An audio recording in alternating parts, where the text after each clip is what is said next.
Student, स्वागत है आपका भजनपाल भाटी इंटर कॉलेज के डिजिटल वर्ल्ड में। आज का जो हमारा प्रकरण होगा वो होगा वाक्य।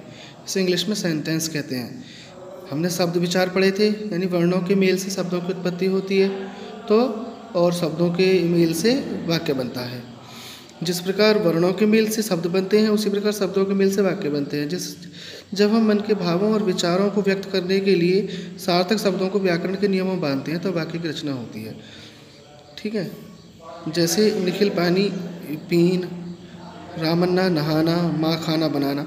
इन वाक्यों में आए सभी शब्द स्वतंत्र हैं और इनमें अपने सार्थक अर्थ भी हैं, परंतु ये हमारे मनोभावों को पूर्ण रूप से व्यक्त नहीं कर रहे हैं क्योंकि हमने इन्हें व्याकरण के नियमों के अनुसार व्यवस्थित समूहों में नहीं बांधा है। जब इन्हें व्याकरण के नियमों में बांधकर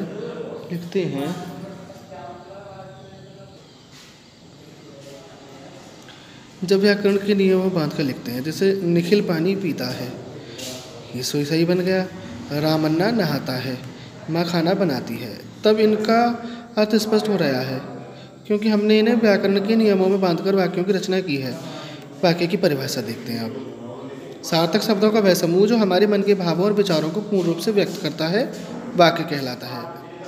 वाक्य रचना के नियम। वाक्य की रचना कई पदों के सार्थक योग से होती है। कर्ता और क्रिया के बिना वाक्य अधूरा रहता है। वाक्य हमारे मनोभावों को पूर्ण रूप से प्रकट करने में समर्थ होना चाहिए। वाक्य में आने वाले पदों का एक विशेष क्रम होना चाहिए। जैसे वाक्य में कर्ता के बाद क्रिया आती है, कर्म क्रिया और कर्ता के बीच में होता है।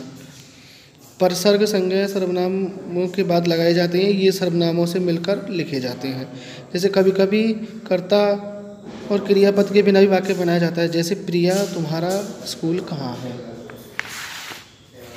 अब आगे हमारे वाक्य के अंग, पार्ट्स ऑफ सेंटेंस। वाक्य के दो अंग हैं, उद्देश्य और विधेय। वाक्य का वह अंग जिसके बारे में कुछ कहा जाता है उद्देश्य कहलाता है, और विधेय क्या है? उद्देश्य के बारे में जो कुछ भी कहा जाए उसे विधेय कहते हैं। जैसे मेरा भारत, विधेय क्या है? महान है, यह लड़का अत्यंत सुंदर है। वैसे मैंने उद्देश्य और विधेय आपको पढ़ाए भी हैं, लेकिन वाक्य के जो प्रकरण आया है हमारा उसमें आपको समझाना भी जरूरी है। वाक्य में उद्देश्य और विधेय के अतिरिक्त भी पद होते हैं। उद्देश्य से जुड़ा हुआ अतिरिक्त पद उद्देश्य का विस्तार कहलाता है तथा विधेय से जुड़ा हुआ अतिरिक्त पद विधेय का विस्तार कहलाता है। ठीक है। रचना के आधार पर वाक्य के प्रकार। सरल वाक्य, जैसे सुमित पढ़ता है, नीरा खेलती है, मैं बाजार जाता हूँ, ये सरल वाक्य हो गए। संयुक्त वाक्य, इन वाक्यों में दो या दो से अधिक स्वतंत्र उपवाक्य होते हैं। वह गया तो था परंतु खाली हाथ लौटा, इस तरीके से। हरी स्कूल जाता है और मन लगाकर पढ़ता है।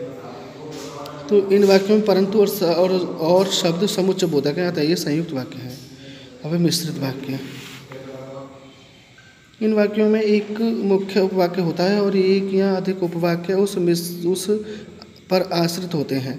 इसमें भी उपवाक्य समुच्चय बोध अवयवों द्वारा जुड़े होते हैं। जैसे पिताजी ने कहा कि वे दिल्ली जाएंगे, मनीष ने कहा कि मैं सतीश से मिलूंगा।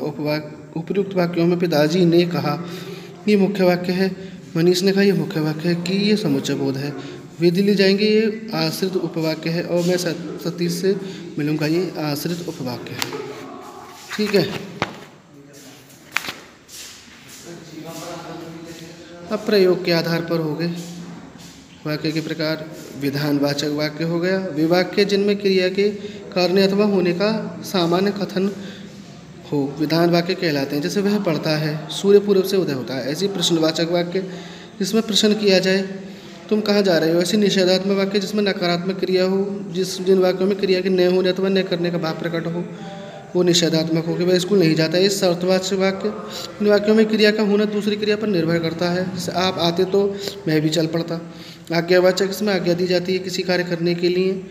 जैसे अपने से बड़ों का आदर करो। संदेहवाचक वाक्य, जिन वाक्यों में संदेह संभावना प्रकट हो, शायद वह आज आएगा।